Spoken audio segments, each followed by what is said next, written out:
Hello ചങ്ങായിമാരെ, നമ്മളെ അക്കൗണ്ടിൽ വന്നിട്ട് കുറെ ആൾക്കാർ ചോദിക്കുന്നുണ്ട്. നിങ്ങൾ നേപ്പാളിൽ പോയപ്പോ നിങ്ങളൊരു വീഡിയോ എടുത്തീനി, അതിലേക്ക് നിങ്ങൾ പറയുന്നുണ്ട് നേപ്പാളിന്റെ ഫുൾ വീഡിയോ ആയിട്ട് നിങ്ങൾ അയക്കുന്നൊക്കെ പറഞ്ഞു. ഞാൻ ഏതായാലും ഷോർട്ടായിട്ട് ഞങ്ങൾ പോയ കാര്യങ്ങളൊന്ന് പറഞ്ഞുതരാം. അതായത് കുറെ ആൾക്കാർ ചോദിക്കുന്നുണ്ട് ഏകദേശം നേപ്പാളിൽ പോയി ഒരു എത്ര ദിവസമാണെന്ന്.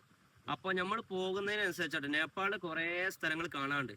കാഠ്മണ്ഡു ഞങ്ങൾ പോയിട്ടില്ല, പ്രധാനപ്പെട്ട ഒരു കേന്ദ്രമായിരുന്നു. ഞങ്ങൾ അവിടേക്ക് പോയിട്ട് ഞങ്ങളെ പ്രധാന ലക്ഷ്യം ആ ABC അന്നപൂർണ്ണ ബേസ് ക്യാമ്പ് അതൊന്ന് ട്രക്ക് ചെയ്ത് കയറുക എന്നുള്ള മാത്രം ലക്ഷ്യമാണ്. പിന്നെ അതുപോലെ തന്നെ കാന്തൂർക്ക് വില്ലേജും അങ്ങനെ മൊത്തത്തിലൊരു എക്സ്പ്ലോർ ചെയ്ത് ഇങ്ങനെ പോരുക എന്നുള്ള ലക്ഷ്യത്തിൽ മാത്രമാണ് ഞങ്ങൾ പോയത് കോഴിക്കോട് നിന്ന് ഡൽഹി നിസാമുദ്ദീക്ക് വണ്ടി കയറി. അവിടെ നിന്ന് ഞങ്ങൾ ഗൊറപ്പൂർക്ക് വണ്ടി കയറി. ഏകദേശം ഇവിടുന്ന് ഡൽഹിയിലെത്തി 2 ദിവസം പിടിക്കും. അവിടുന്ന് ഗൊറപ്പൂർക്ക് ഏകദേശം 12 മണിക്കൂർ യാത്ര ഉണ്ട് ഗൊറപ്പൂർക്ക് ഡൽഹിയിൽ നിന്ന്. അങ്ങനെ ഗോരഖ്പൂരിൽ നിന്ന് പിന്നെ സുനോലിക്ക് ബസ്സും ഉണ്ട്, അതുപോലെ തന്നെ ചെറിയ ചെറിയ വാഹനങ്ങളുണ്ട്. ഏറ്റവും നല്ലത് നിങ്ങൾ ബസ്സിൽ പോയാലായിരിക്കും ഏറ്റവും നല്ലത്. കാരണം ഒരു 3-4 മണിക്കൂറിന്റെ ഓട്ടാണ്. പിന്നെ സ്വസ്ഥതയോട് കൂടെ യാത്ര ചെയ്യുക. കുറെ ആൾക്കാരുണ്ടെങ്കിൽ ടാക്സി വിളിക്കുന്നതിന് കുഴപ്പമില്ല. അങ്ങനെ ഏകദേശം പിന്നെ ഒരു 3 മണിക്കൂറിന്റെ യാത്രയും കഴിഞ്ഞ് പിന്നെ സുനോലി ബോർഡർ എത്തിയാല് പിന്നെ അവിടുന്ന് ക്യാഷ് മണി ചേഞ്ചും അതുപോലെ തന്നെ നമുക്ക് അവിടുന്ന് സിം കൊടുക്കണം. മണി ചേഞ്ച് ചെയ്യുന്ന സമയത്ത് ഞങ്ങൾ ബോർഡറിന്റെ അടുത്തെത്തിയ സമയത്ത് കുറെ ആൾക്കാർ ഞങ്ങളുടെ അടുത്ത് വന്ന് പറഞ്ഞിട്ട് 1.6 ഞങ്ങൾക്ക് അവിടെ ഇന്ത്യൻ മണി കിട്ടുക. കുറെ ആൾക്കാർ 1.7 തരാന്നൊക്കെ പറഞ്ഞ് ഞങ്ങളുടെ അടുത്ത് വില വീശിയിരുന്നു. പക്ഷെ ഞങ്ങൾ അവിടെ നിന്നൊന്നും ആക്കിയില്ല. കാരണം ബോർഡറിന്റെ മുമ്പ് നമ്മൾ ഒരിക്കലും മണി ചേഞ്ച് ചെയ്യരുത്. ബോർഡർ കഴിഞ്ഞിട്ട് കുറെ ഓഫീസുകളും കാര്യങ്ങളൊക്കെ ഉണ്ട്, അവിടുന്ന് നമുക്ക് മണി ചേഞ്ച് ചെയ്യാം. അതുപോലെ തന്നെ സിമ്മും ഒക്കെ അവിടെ നിന്ന് എടുക്കാം. സിമ്മും നമ്മൾ ബോർഡർ കിടക്കുന്നതിന് മുമ്പ് എടുക്കരുത്. രണ്ട് സിമ്മാണ് അവിടെ ഉള്ളത്, ഒന്ന് NCL-ഉം ഒന്ന് നമസ്തേയും. ഈ നമസ്തേ എന്ന സിമ്മ് പിന്നെ മൊത്തത്തില് അവിടുത്തെ ഗവൺമെന്റിന്റെ സിമ്മാണ് നമസ്തേ സിമ്മ്. പിന്നെ NCL എന്ന് പറഞ്ഞാൽ പ്രൈവറ്റ് സിമ്മാണ്. അപ്പം പ്രൈവറ്റ് സിം ആകുമ്പോൾ മലമുകളിലൊന്നും റേഞ്ച് കിട്ടിയോണമെന്നില്ല. അതുകൊണ്ട് ഏറ്റവും നല്ലത് നമസ്തേ സിം എടുക്കുന്നതാട്ടോ. അങ്ങനെ ഞങ്ങളെ യാത്ര അവിടുന്ന് മണി ചേഞ്ചും കാര്യങ്ങളൊക്കെ ചെയ്ത് ഞങ്ങൾ ഫസ്റ്റ് മണി ചേഞ്ച് ചെയ്തത് 3 റുപ്യാണ്. അങ്ങനെ അവിടുന്ന് മണി ചേഞ്ച് ചെയ്ത് പിന്നെ ഞങ്ങൾ പിന്നെ പോയത് പൊക്രയിലേക്കാണ്. പൊക്രയിലേക്ക് അന്ന് രാത്രി തന്നെ ടാക്സി വിളിച്ച് ഏകദേശം ഒരു 10 മണിക്കൂറിന്റെ യാത്ര ഉണ്ട് പൊക്രയിലേക്ക്. പൊക്രയിലെത്തി 2 ദിവസം അവിടെ സ്റ്റേ ചെയ്തു. നോമ്പും കാര്യങ്ങളൊക്കെ ആയതുകൊണ്ട് പിന്നെ പിറ്റേ ദിവസം ഞങ്ങൾ പിന്നെ കാന്തൂരിലേക്ക് പോയി. കാന്തൂരിൽ ഏകദേശം ഒരു 5-8 മണിക്കൂറിന്റെ ഓട്ടമുണ്ട്. 2 ടാക്സിയിലായിട്ട് ഞങ്ങൾ പോയത്.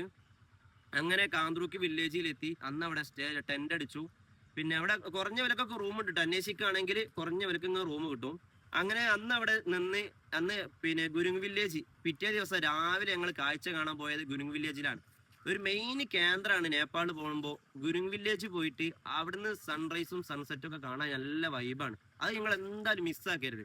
അങ്ങനെ ഗുരുങ് വില്ലേജ് പോയി അവിടുത്തെ കാര്യങ്ങളൊക്കെ കണ്ട് അന്ന് ദിവസം അവിടെ നിന്ന് വൈകുന്നേരം ഞങ്ങൾ എന്താക്കി പിന്നെ ഞങ്ങൾ പോയത്, അന്ന് ഞങ്ങൾ മല കയറാൻ നിന്നിട്ടില്ല, ABC കയറാൻ നിന്നിട്ടില്ല. അന്ന് കാന്തൂർക്കിൽ പിന്നെയും സ്റ്റേ അടിച്ച് പിറ്റേ ദിവസം രാവിലെയാണ് ഞങ്ങൾ ABC അന്നപൂർണ്ണ ബേസ് ക്യാമ്പ് ലക്ഷ്യമാക്കി ട്രക്കിംഗ് തുടങ്ങുന്നത്. ഏകദേശം 3 ദിവസം ഞങ്ങൾ ട്രക്കിംഗ് ഉണ്ട്. ഞങ്ങൾക്ക് കാന്തൂർക്കുന്ന ട്രക്കിംഗ് തുടങ്ങിയ കാരണത്താൽ ഫസ്റ്റത്തെ ദിവസം ഞങ്ങൾക്ക് ലോവേഴ്സിനെ പിടിക്കാൻ കഴിഞ്ഞുള്ളൂ. മെയിനായിട്ട് ട്രക്കിങ്ങിന് പോകുന്ന ആൾക്കാരാണെങ്കിൽ ജിനുവിൽ നിന്ന് തന്നെ സ്റ്റാർട്ട് ചെയ്യണം നമ്മൾ ട്രക്കിങ്. ജിനുവിന്ന് സ്റ്റാർട്ട് ചെയ്തിട്ട് അതിൻ്റെ ഒരു റൂട്ട് എങ്ങനെ, ജിനുന്ന് upper Sinu to Himalaya to ABC. അല്ലാതെ നമ്മൾ ഫസ്റ്റത്തെ ദിവസം തന്നെ ലോവർസിന് പിടിച്ചാൽ പിറ്റേ ദിവസം നമുക്ക് മെയിൻ ലക്ഷ്യസ്ഥാനത്തേക്ക് ഒരു ദിവസം കൊണ്ട് എത്തിപ്പെടാൻ കഴിഞ്ഞോളുന്നില്ല. അതുകൊണ്ട് മെയിൻ ആയിട്ട് പറയാന്നുള്ളത് 3 ദിവസം കൊണ്ട് കയറാൻ സാധിക്കും. ഇങ്ങനെ കയറുകയാണെങ്കിൽ ഫസ്റ്റത്തെ ദിവസം ജിനുവിൽ നിന്ന് upper Sinu to Himalaya to ABC.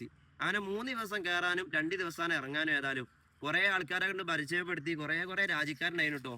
England, Germany, പിന്നെ അങ്ങനെ ജപ്പാന്, ഓസ്ട്രേലിയ, പിന്നെ ഇറ്റലി, അങ്ങനെ കുറേ ചൈന, അങ്ങനെ തുടങ്ങി കുറേ രാജ്യങ്ങളിലെ ആൾക്കാരായിട്ട് പിന്നെ നമ്മൾ പരിചയപ്പെട്ട് നല്ല കമ്പനിയായി. ഏതായാലും യാത്രയൊക്കെ നല്ല വൈബായിരുന്നു. നേപ്പാൾ യാത്ര ഒരു വൈബ് തന്നെ. കുറെ ആൾക്കാർ പറയും നേപ്പാളിൽ പോയാൽ നല്ല പെണ്ണുങ്ങളെ കിട്ടുമെന്ന്. അന്ന് ശരിക്കും അങ്ങനെയല്ല. അവിടെ പോകുമ്പോൾ പിന്നെ ഓരോ വേഷം കാര്യങ്ങളൊക്കെ കിട്ടി അവിടെ നമ്മളെ ഗുരുങ് വില്ലേജിലും കാര്യങ്ങളൊക്കെ ഉണ്ടാവും.